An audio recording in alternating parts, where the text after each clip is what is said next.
You're back on Stand with Kelly and Denali Chewbacca for Denali's first show. Denali, you've been doing fantastic. Why, thank you, Mom. Yeah. We've talked a lot about economics because you are starting out life just having graduated from college. Yep. How has Bidenomics affected you? I don't like it. I want Trump back. Nick Begich, let's talk about the economy because you've got really great policy positions on this. How do we get the economy back in the 4 years that Trump would be president when you're in Congress? Boy, there's so many things that need to be done. I mean, let's just go through a list. One, interest rates need to come back down. Interest rates are far too high. You know, what happened was that the Federal Reserve, in attempting to address a hot economy, decided that interest rates, which is their old standby, would be the mechanism, the lever that they would pull in order to slow things down. The problem is that the root of our issues wasn't low interest rates. The root of our issues was the fact that the government was spending too much money and printing money in order to do it. And so the Fed accommodated that, blew up their balance sheet to historic levels in order to finance this excess government spending. And all that extra money started flowing through the economy. And as the velocity of the economy picked up, it heated the economy up too much. What they needed to do was reduce the size of their balance sheet, reduce some of the liquidity occurring in the economy, and keep interest rates low. And so instead, they made a policy mistake, and a lot of people have paid for it, especially young people, right? Young people who are saving for their first home or who are taking out those student loans at high interest rates. And so this high interest rate environment penalizes youth far more than it penalizes older Americans who've already locked in their mortgage rates at low rates. And what we've seen is that they're just not moving. People aren't moving out of their homes. They're just staying where they're at. They're locked in at a 2% rate, saying, in fact, they can't afford to move. So mortgage payments, here you have young people, I've met them all over the state. They say, look, I've saved money for my down payment, but now I can't afford the house payment because it's up 60% because of these interest rates. So that's one thing we need to do. A second thing we need to do is we need to reduce the annual deficit size. It's too large, and it's actually about to tip us into a debt spiral that we can't get out of as a nation. And we've seen this in Japan. Their currency has devalued 30% in the last 18 months because this same set of policies that we're pursuing today, they pursued 20 years ago, and they're paying the piper now. And it impacts our ability to maintain the American way of life if we abuse the privilege of being the world's reserve currency. If you go back in time and you look, we weren't always the world's reserve currency. There was Great Britain and Portugal and France and Spain. And these nations made the same mistakes that we're making now when they lost their reserve currency status. So we have an exorbitant privilege in having the world's reserve currency. If we spend more money than we're taking in, over time, we'll lose that privilege and the American way of life will suffer.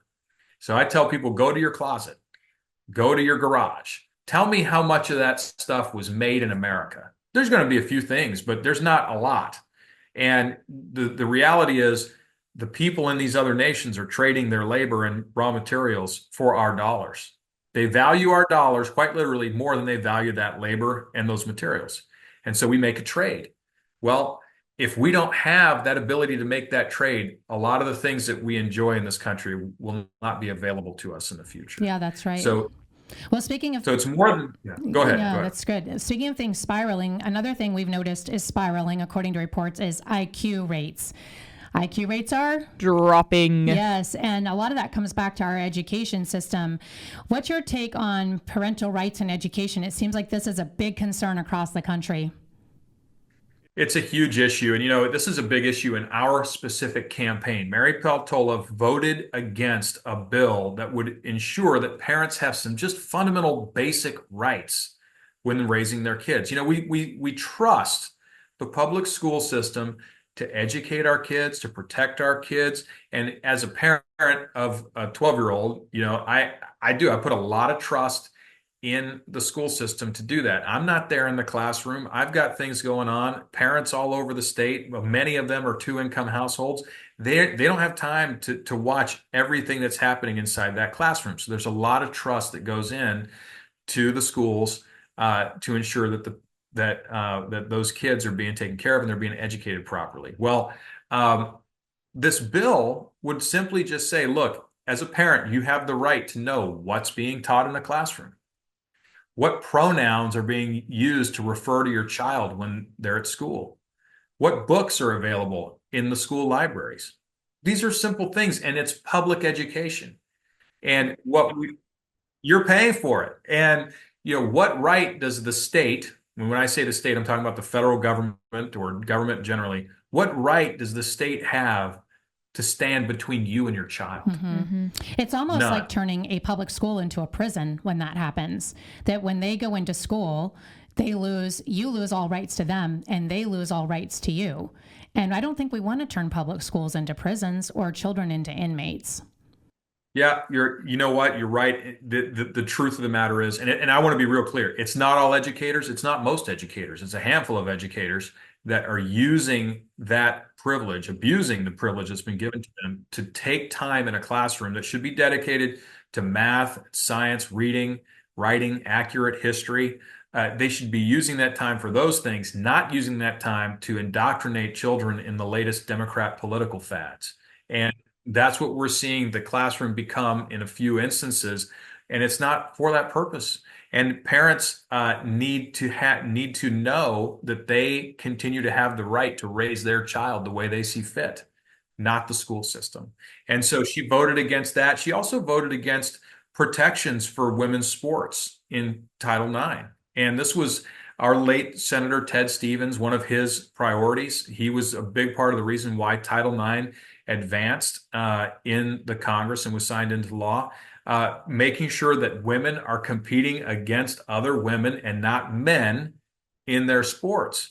And this is universal. When you look at the information, you look at the data, most moderates, conservatives, and even Democrats agree that protecting women and women's sports is really important. But Mary Peltola voted against that. And it's very surprising because when you see her ads, she talks a lot about rights and women's rights and freedom, and yet she's taking those freedoms and those rights away with these actions. Well, when we talk about the school context, we're not talking about grown women like me, which I do have an issue with that. We're often talking about girls, little girls. And having had a couple girls, you're sitting next to me, you're grown now, but I've got a little one at home. I'm not okay with boys and men being in the locker room with her pretending to be girls. That's not okay. It's just never okay. And so that's what we're talking about. It's a major policy difference with major real life consequences that result in major harm.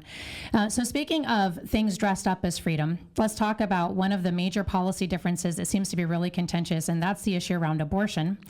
And there's this whole idea that's come up. It just enrages me in the presidential and vice presidential debate, this concept that Democrat leadership has not supported aborting children up to the time of birth and after they're born. And I just want to toss that easy softball pitch to you on what Mary Peltola has actually voted on this issue. Yeah, you saw it for those who watched the vice presidential debate. I watched it as well. Tim Walz tried to dodge this question and suggest that his bill in Minnesota did not allow for late day of abortion. It does. It does allow for that. And even further, it allows for a physician to walk away from a baby that's born.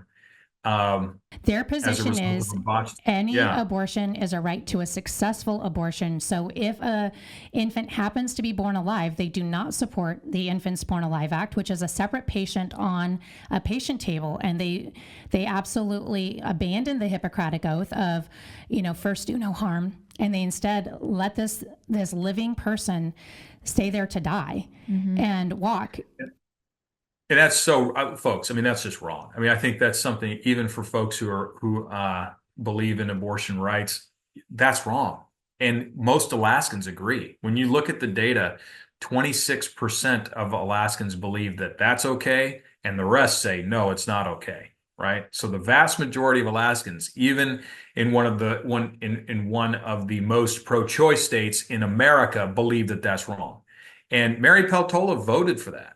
She voted for that. She supports abortion all the way up until the moment of birth. And folks, these are human beings. These are human beings. They can live outside the womb. I mean, this is clearly a person. And for Mary Peltola to take that radical position, it flies in the face of what freedom really does mean. Individual liberty goes down to the person. And in fact, we have to protect our most vulnerable the most because they don't have the ability to speak for themselves. But that's a human being.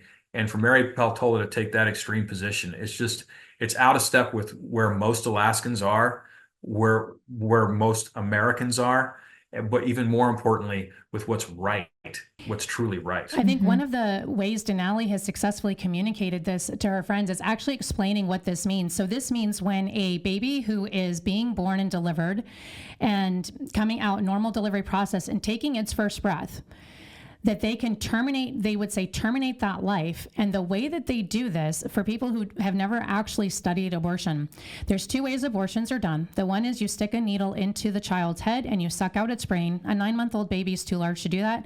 The other is you dismember it limb from limb. So you take a little scalpel knife, and this way it would have to be much bigger, and you would cut off this baby's limbs, shoulders and legs, and then ultimately its head as this thing's coming out, in order to end the quote fetal tissue. But this is a live person. You literally are blending babies when you do that. Right. It's horrible. Decapitating and dismembering a child in order to, in the name of having a right to a successful abortion. A right to an abortion is a right to a successful abortion. So as this person is being born alive, you are giving these doctors and these patients the right to dismember another person. And that is what Mary Peltola, and to be clear, all the Democrats in the House voted for this last session.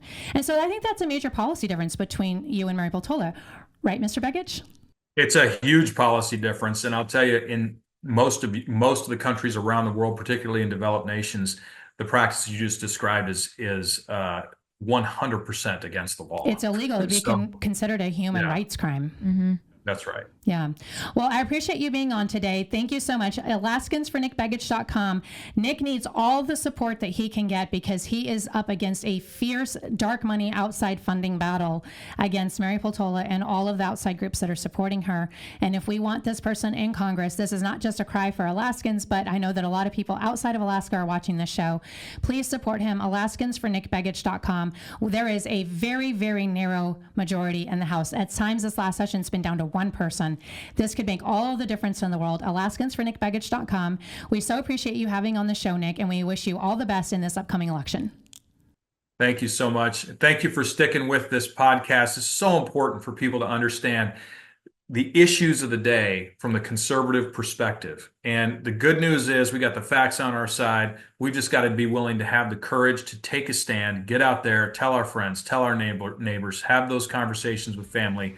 Because again, the facts are with us. And when people understand the facts, they'll find out they're conservatives too. Denali, great job on your first podcast.